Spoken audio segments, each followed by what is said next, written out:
So today, you've brought us this really interesting short text called The Last Train Home. Yeah. It reads almost like a little piece of theater, doesn't it? Set in a train station late at night. Exactly. A waiting room, specifically. And our task, really, is to dive into this and see what it tells us about, well, connection, vulnerability. Yeah. Maybe those moments that just pop up and change things. Right. It's kind of amazing how much you can pull from such a, contained little story. You've got these two strangers, Vivan and Tanu, and they're both stranded. Missed the last train out to Derridin. Yeah, that classic late night station vibe. Quiet, a bit lonely maybe. It's the backdrop for something, potentially more significant. And it's that shared problem, that missed train, that actually kicks things off between them. That's the trigger, isn't it? That feeling of being stuck. We've all been there, I think, flight delay, whatever. And suddenly you're thrown together with someone you don't know because of this shared annoyance, really. Yeah, it's a misfortune, but it creates an opening, doesn't it? A reason to talk. It does. And, there's something sort of universal about just being temporarily stuck somewhere. It levels the playing field a bit. You get that potential for connection, even if it's just like complaining together at first. Absolutely. And we see that, don't we? Those first few words. Vivan saying something about his luck. And Tani just says, you too. Simple as that. Yeah, it's low-key, but it works. Breaks the ice. They swap names, the basics. But then pretty quickly you start getting hints of, the real reasons they're there. Right. Tani mentions life being messy. It's vague, but it's something. And Vivan's maybe a bit more direct. He talks about trying to reconnect with someone and it didn't work out. Yeah, he does. And what's interesting, I think, is how quickly they get past the usual small talk. Right. Tanu's comment, Vivan's admission. It feels pretty honest for people who've literally just met. Maybe being stranded together lets them skip the usual politeness performance. Like a temporary pause on social rules. Could be. Yeah. And then there's the setting itself. That waiting room. Oh, yeah. Not exactly glamorous, is it? Fluorescent lights, probably a humming vending machine. Exactly. It's not romantic. It's just functional. Yeah. And maybe that ordinariness helps. It strips away expectations. Yeah, no need to impress anyone. Just two people stuck in the same slightly depressing room. Maybe that makes it easier to be, real. I think that's a good point. It sort of lowers the guard. And it's interesting that they don't just focus on, how do we get out of here?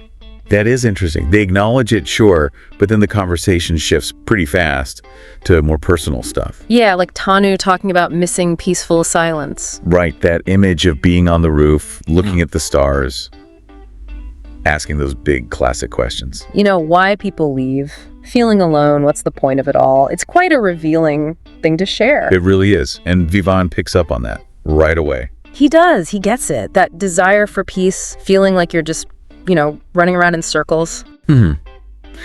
It's like this unexpected click. They're sharing these pretty deep feelings with, a complete stranger. How does that happen so fast? Well, maybe it's the shared vulnerability. Like you said, they're both a bit off balance outside their normal lives. Yeah, maybe that creates a sense of, shared humanity. We're in this weird little bubble together. And then Tanu suggests that truth game. Ah, yes. That definitely ups the ante, doesn't it? It feels like a conscious move towards something deeper. Absolutely. It's like, okay, let's ditch the small talk completely and those questions. Wow. Yeah, I've even thinking about his own funeral. And Tanu's fear of wasting her life. That's heavy stuff to share. Incredibly revealing. Why do you think they go there with someone they just met? Well, that idea that sometimes it's actually easier to be honest with a stranger. Someone with no baggage, no history with you. Yeah, there's a kind of safety in the anonymity, maybe? Exactly. And Tanu even says something like that, doesn't she? That strangers can see you more clearly because they don't have all these preconceived ideas. Right. No expectations. Yeah. Which lets you be. Oh, you. And Vivana agrees. He says it might be the most honest he's been in ages. It really shows how liberating those kinds of fleeting moments can be. No fear of consequences later, perhaps. You can just say it. Could be. And in that honesty, that's where the connection really seems to solidify. They're not just killing time now. No, it feels like they're actually sharing something important. And then, morning comes, the train announcement, reality biting back. Yeah, the bubble bursts a little. But something's definitely changed. That question Tanu asks Vivan. Still chasing ghosts. Yeah. It's simple, but it lands differently now, doesn't it? After everything they've shared. It really does. It connects right back to why he was there in the first place. She's asking, did this night change anything? And his answer, No, I think I found something better. That's quite a shift. It is. It's ambiguous, sure, but it feels like he's moved his focus, maybe onto the present or this connection. Or just away from dwelling on the past failure. And then he calls her a mysterious fellow traveler who made a long night feel like a turning point. That phrase, turning point, it really underlines that feeling that this wasn't just wasted time. Yeah. It was transformative somehow. Yeah, it suggests hope, doesn't it? That he didn't get what he came for, but he found something else, something unexpected. Definitely. And they agree not to forget the night. And Tanu has those lovely lines about nights becoming part of you, people leaving footprints in the dark. It elevates it, makes it feel significant. It really does. It speaks to how even brief encounters can stick with us, change us in small ways. So when they finally get on the train and they both say they're glad they missed the first one, Yeah, that brings it all together, doesn't it? The initial problem, the thing they were annoyed about. actually led to this meaningful experience. Right. It suggests that getting knocked off your path, sometimes, that's where the interesting stuff happens. It really does. It highlights how maybe being stuck isn't always bad.